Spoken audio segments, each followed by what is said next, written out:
I've got about apparently 5 or 6 minutes to say the most useful things I can think of. I'm going to do my best.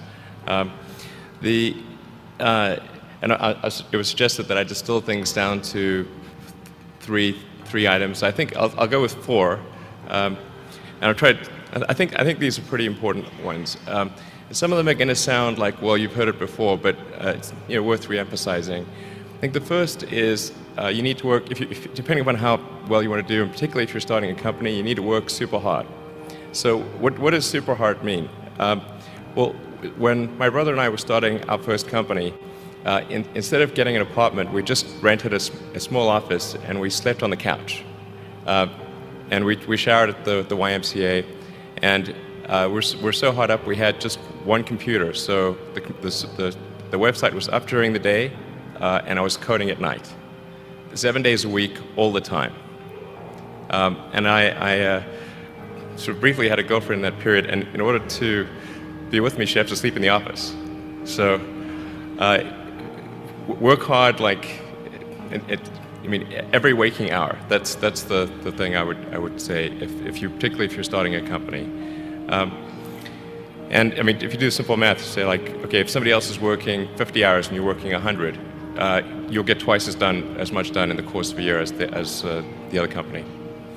The other thing I'd say is that if you're creating a company or if you're joining a company, the most important thing is to attract great people. So either join a group that's amazing that you really respect, or if you're building a company, you've got to gather great people. I mean, all a company is a group of people that have gathered together to create a product or service.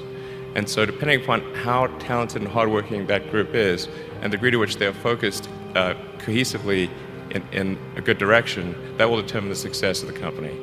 So do everything you can to gather great people if you're creating a company.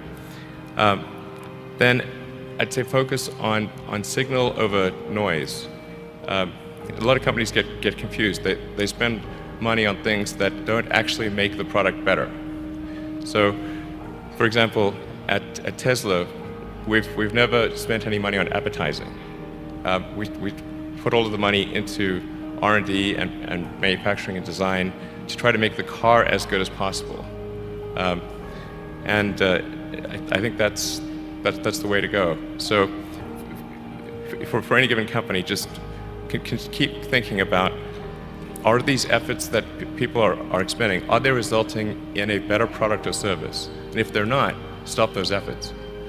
And then the final thing is to sort of don't just follow the trend.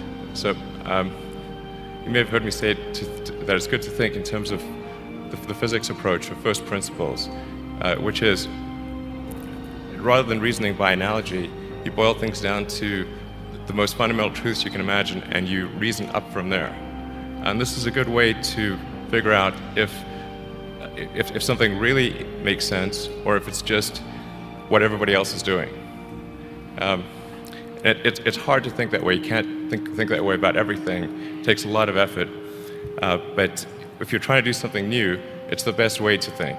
And that framework was developed by physicists to figure out counterintuitive things like quantum mechanics. So it's really a powerful method. Anyway, so that's, and then I think that the final thing I would encourage you to do is, now is the time to take risk. You don't have, you don't have kids. As you get older, your obligations increase. So and once you have a family, you start taking risk not just for yourself but for your family as well. It gets much harder to do things that might not work out. So now is the time to do that before you have those obligations. So I would encourage you to take risks now. Do something bold. You won't regret it. Thank you.